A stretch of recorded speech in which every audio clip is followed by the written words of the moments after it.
ونتابع الآن ملفنا الرئيس الأول وهو تطورات الوضع في سوريا. فقد نقلت وكالة رويترز عن شهود عيان أن مئات الجنود السوريين اقتحموا منطقة سقبة في محافظة ريف دمشق خلال الليل ودهموا المنازل وقاموا باعتقالات. وقال شهود عيان إن القوات السورية قطعت الاتصالات قبل اقتحامها الحي. كما نقلت وكالة الصحافة الفرنسية عن ناشط سياسي قوله إن 300 شخص اعتقلوا في سقبة. وما زالت التظاهرات في سوريا متواصلة في عدد من أحياء وضواحي دمشق ومدن أخرى.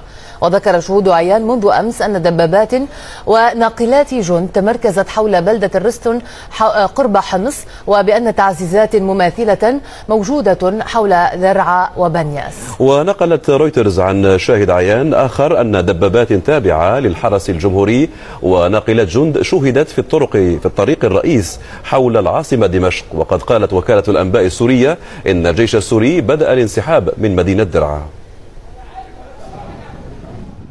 كانت وحدات ودبابات وعربات مدرعة قد دخلت درعا في 25 من الشهر الماضي بعد تصاعد الحركة الاحتجاجية وسقوط قتلى وجرحى. وقالت دمشق وقتئذ إن الجيش دخل المدينة استجابة لاستغاثة أهلها، وإن الهدف من هذا التحرك هو ملاحقة من سمتها عناصر إرهابية مسلحة كانت تروع السكان. بينما قال ناشطون إن حملة الجيش تأتي في إطار القبضة الأمنية التي تعالج بها السلطات السورية الوضع هناك.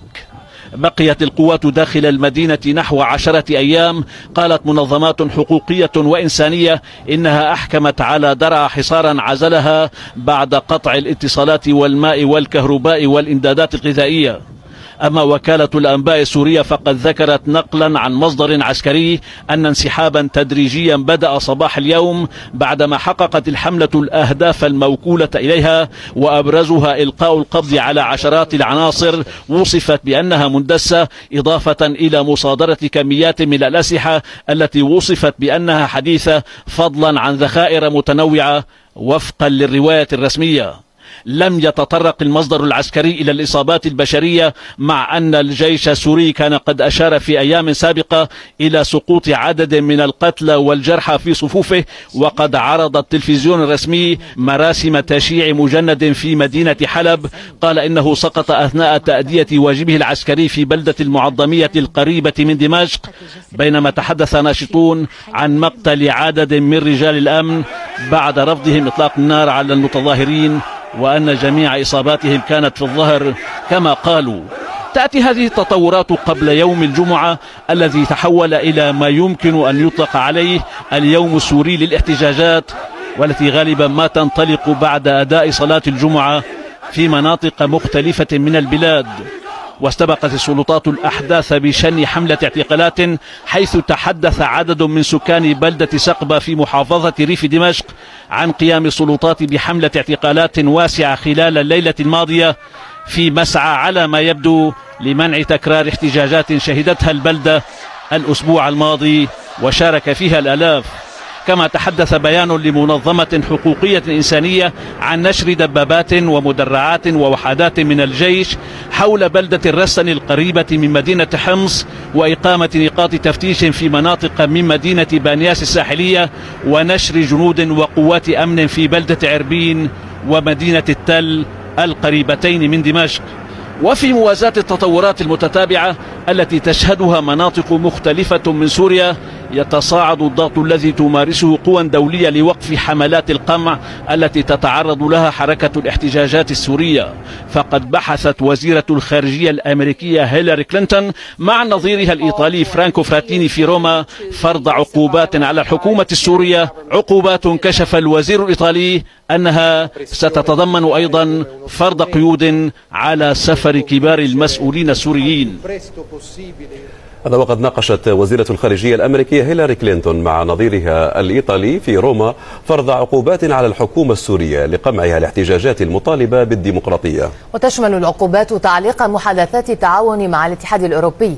وقالت كلينتون إنها بحثت مع نظيرها الإيطالي بقلق بالغ الوضع الخطر في سوريا. وأضاف إنه ينبغي على أن نظهر للحكومة السورية أن هناك تبعات لما وصفته بالقمع الوحشي الذي مورس ضد الشعب السوري. دعا بلدان الحكومة السورية لوقف فوري لاستعمال العنف ضد مواطنيها. الأسبوع الماضي مجلس حقوق الإنسان أدان العنف، وهو سيرسل بعثة إلى سوريا لتقصي الأوضاع. وكانت الولايات المتحدة قد أعلنت عن عقوبات محددة ضد أشخاص وكيانات رئيسية تورطوا في انتهاكات خطيرة في سوريا. ومعنا في الاستوديو الياس المالح، مدير مؤسسة هيثم المالح للدفاع عن المدافعين عن حقوق الإنسان في سوريا. سيد الياس، الجهات الرسمية تقول لا انتهاكات لحقوق الإنسان، الجيش والقوى الأمنية تقوم بواجبها الوطني. ما أخي لديكم من صورة ما يجري في سوريا؟ يا أخي، هم يقولوا هذا، ولكن الاعتقالات ما زالت مستمرة، القتل ما زال مستمر، منع الناس من الحديث. يعني لما بيتحدث الواحد على الجزيرة يعتقل ثاني يوم، ناس ممنوعة من السفر. يعني هذا كلام حقيقة ما له أي وجود على الواقع على الأرض. الانتهاكات ما زالت مستمرة، وكأن يعني حالة الطوارئ ما زالت مستمرة بدون أي انقطاع. لكن هم يعني يقولون ان ذلك يتم حتى لو تحدث احدهم يجري اعتقاله، لانه هناك ما يعتبرونه تحريضا ومبالغه في ظل احتقان موجود، يعني دفاعا. يعني في احتقان، بس هي الناس عم تتكلم عن اللي عم بيصير على الارض. يعني ما احد عم بيجيب اخبار من المريخ. يعني الناس يتكلمون عن الاعتقالات، يتكلمون عن القتل اللي عم بيصير على الارض. فيعني ما بدهم احد يتكلم عن هذا الموضوع. يعني يقتلون الناس بحريه. يعني هذا واجب على كل انسان يتكلم فيه. هذه الاعتقالات على مقربة من دمشق أو بعض ضواحي دمشق أو في الريف السوري، وصولها إلى هذه الأماكن ما الذي يعنيه؟ وصول التظاهرات إلى والاعتقالات أيضا. يعني هذه التحرك، الحراك الشعبي في كل مكان، يعني في المدن وفي القرى وفي في ضواحي العاصمة. يعني فهذا الحراك شعبي على يعني كافة أطياف القطر. يعني ما رأيك بالحديث عن عقوبات، وهذا الحديث من أيضا هيلاري كلينتون، من سحب المحادثات مع الاتحاد الأوروبي، كل ذلك كيف يشعرك يعني أنه ستؤول الأمور بالنسبة لسوريا؟ الحقيقة أنا رحب نحن بهذه العقوبات اللي تحدث فيها، بس الأهم من الحقيقة من هذا الكلام كله اللي كلام السيد أردوغان البارحة بعدم السماح بتقسيم سوريا، باحتمالات تدخل تركي يعني إذا حصل أي قتل يعني مستمر بهذا الشكل. هذا كلام كثير جيد الحقيقة، ونشكر يعني تركيا على هذا الموقف.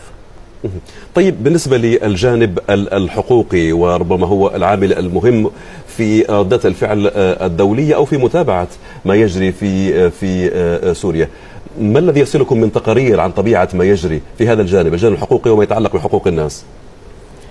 يعني الأمم المتحدة ما زالت تعمل على اتخاذ قرار من قبل مجلس الأمن لرفع الحالات هذه الجرائم كلها لمحكمة الجنايات الدولية، وهذا الحقيقة نتمنى أنه يصير بشكل سريع. يعني لأنه الحقيقة الناس الآن تقتل بدون أي حماية من أي إنسان. يعني الحكومة اللي عليها أن تحمي هذا الشعب هي التي تقتله، فالحل الوحيد أنه يكون في حماية من محكمة الجنايات الدولية. يعني إلى أين تتوقع أن تصل الأمور، وما هو البديل؟ يعني هناك هذا النظام الذي يدافع عن نفسه ويدافع عن مناصريه أيضا، هناك من يؤيده، وهناك تظاهرات تقمع بالطريقة التي تراها مناسبة الحكومة وتنتقد في المقابل. إلى أين تصل الأمور وما البديل؟ يعني هل هناك رؤية للمستقبل؟ الحقيقة هو الشعب، الجيش السوري هم أبناؤنا وأخوتنا وأهالينا. يعني فنحن نتمنى من الجيش السوري أنه يتخذ موقف إلى جانب الشعب بدل من أن يحمي هذا النظام المجرم. يعني وبعدها يعني ما بيكون في الحقيقة حاجة لأي كلام عن أي مشروع آخر. يعني إذا الجيش أخذ زمام الأمور يعني في هذه البلد، فيصير مثل ما صار في تونس وما صار في مصر يعني إن شاء الله. شكرا لك السيد إلياس المالح، مدير مؤسسة هيثم المالح للدفاع عن المدافعين عن حقوق الإنسان في سوريا. شكرا جزيلا لك. شكرا لكم. الآن تنضم إلينا من دمشق الناشطة السياسية سهير الأتاسي. سيدة الأتاسي، الأنظار الآن كلها متجهة ترقبا ليوم غد الجمعة في سوريا، هناك مخاوف كبيرة من أن تجري تظاهرة مضادة. نعم، غدا هو جمعة وعيد الشهداء، جمعة تحدي من أجل نيل الحرية، وفاء لشهداء الحرية ومعتقليها. حلب نهضة، كذلك تنهض دمشق، وبها ومعها سيكون يوم غد يوم تحدي سلمي. سنتحدى رصاص الاستبداد بهتافنا سلمية وحرية، والشعب يريد إسقاط النظام الذي يحتل سوريا اليوم بدباباته. سنتحدى رصاصهم بصدور شبابنا العارية وبريق عيون فتياتنا. غدا سنفعل ذلك. أريد أن أقول أن اليوم السوريون أصبحوا مقسومين ما بين شهداء ومشاريع شهداء من أجل الحرية، وما بين معتقلين ومشاريع معتقلين أيضا من أجل الحرية، ملاحقين لأنهم أحرار ويعملون لأجل حريتهم وحرية البلد، والبقية الباقية هم متفرجين مذهولين أو مطبلين مدمرين. غدا هم مدعوون إلى مراجعة أنفسهم. غدا هل اختاروا فعلا المشاركة في قتل المدنيين العزل المطالبين بالحرية مرة أخرى عبر تصديقهم للرواية الرسمية وإعلام السوري المزيف، أم عبر صمتهم لحماية مصالحهم الشخصية، أم أن ضمائرهم فعلا ستناديهم لينضموا إلى بقية أبناء سوريا؟